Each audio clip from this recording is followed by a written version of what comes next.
जय गुरु जी संगत जी। सबसे पहले मैं मंत्र जाप करेंगे। ओम नमः शिवाय, शिव जी सदा सहाय। ओम नमः शिवाय, गुरु जी सदा सहाय। जो ये सत्संग है वो ओल्ड सत्संग है। तो एक अंकल होते हैं, वो अंकल को गुरुजी बुलाते थे बड़े मंदिर में। तो उन अंकल को बोलते थे तुझे किसी से नहीं मिलना, मतलब फैमिली वालों से मिलना ही नहीं, तुझे बस सिर्फ मेरे पास रहना है। तो बोलते मतलब वो भी गुरुजी को काफ़ी मानते थे, तो वो रहते थे उनके पास, गुरुजी के पास रहते थे। और गुरुजी को मतलब पलक झपकते ही पता लगता था कौन कहाँ जा रहा है। तो कई बार बोलते हैं, वो उठते हैं तो बोलते हैं गुरुजी, मतलब उन अंकल को वॉशरूम जाना हो तो बोलते मुझे वॉशरूम जाना है। तो बोलते घर गुरुजी बोलते घर करके आया कर, यहाँ पे क्या इतने क्या वॉशरूम करने आता है तू, इतने चुपचाप चुप नाल बैठ जाए इधर, कहीं जाने की लोड नहीं लेने की ज़रूरत है। तो वो बैठ जाते, मतलब जैसे वो हिलते थे वैसे वो मतलब बेल बजाते थे, मतलब घंटे बजाते थे गुरुजी जब भी किसी को बुलाना होता था तब। तो गुरुजी ने साफ क्लियर कहा था कि तुझे कहीं नहीं जाना, किसी से मिलना नहीं है, सिर्फ तुझे यहीं पे रहना है। तो बोलता है ठीक है गुरुजी, नहीं मिलना। तो उनके जो फ्रेंड थे अंकल के, तो फिर उनके फ्रेंड बोलते तू आया कर यार मेरे घर, तू आया, मतलब रोज़ उनको बोलते थे कि तुम्हें रोज़ मतलब कभी ना कभी तो आओ, कभी वो जाते नहीं थे क्योंकि गुरुजी ने मना किया था। तो एक दिन बड़े मंदिर में कुछ काम चलता है कंस्ट्रक्शन का, और कुछ सामान की ज़रूरत पड़ती है मटेरियल की। और जो अंकल थे वो एक कंपनी को जानते थे जहाँ पे अच्छा सामान मिलता है, तो वो वहाँ पर जाते हैं कंपनी में सामान लेने के लिए। और फिर वो वहीं पे उनका घर भी होता है उनके फ्रेंड का, तो वहाँ पे चले जाते हैं। और आपको तो पता है कि गुरुजी को सब कुछ पता होता है। तो गुरुजी फ़ोन करते हैं, तो मतलब जिस दोस्त के घर पे गया था वो फ़ोन उठाते, तो अब उनका नाम लेके बोलते हैं कि वो कहाँ पे है।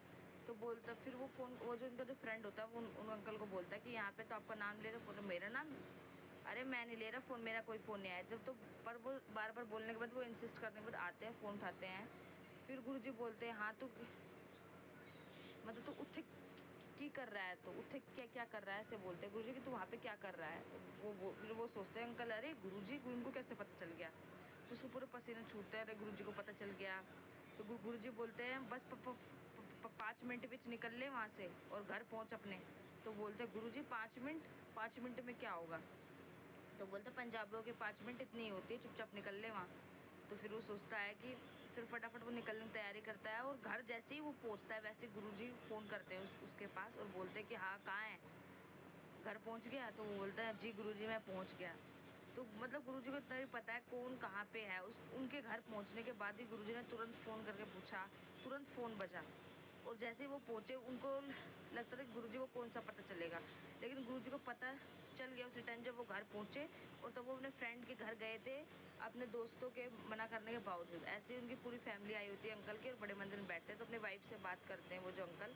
तो गुरुजी बोलते हैं हाँ की कर रहा है तुझे, मना किया है ना किसी से भी बोलना नहीं है, इतने नाल फोकस कर। मतलब इसमें मेन पॉइंट ये है कि आप किसी पर फोकस मत करिए, आप सिर्फ गुरुजी पर ही फोकस करिए। मतलब सबके कर्मों को मत देखिए, सिर्फ अपने कर्मों को देखिए और गुरुजी पर ही फोकस करिए, क्योंकि इधर उधर भटकने से कोई फ़ायदा नहीं। वो अंकल बोलते थे कि मैं किसी के पास जाता नहीं था, अब ऐसा टाइम आया है कि पूरी दुनिया मेरे पास आती है।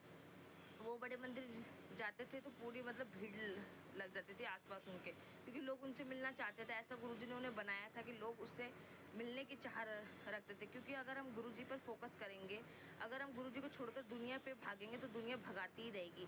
कभी माता पिता का तो मैं नहीं कह सकती, लेकिन कभी भाई के रूप में, कभी बहन के रूप में, कभी चाचा के रूप में, कभी चाची के रूप में, कभी बॉस के रूप में, कभी किसी के रूप में, कभी डीलर के रूप में, कभी कॉन्ट्रैक्टर के रूप में, मतलब कोई किसी ना किसी रूप में हमें कोई ना कोई भगाता रहेगा अपने पीछे कि हमारा ये काम नहीं हो रहा, हमारा वो काम नहीं हो रहा।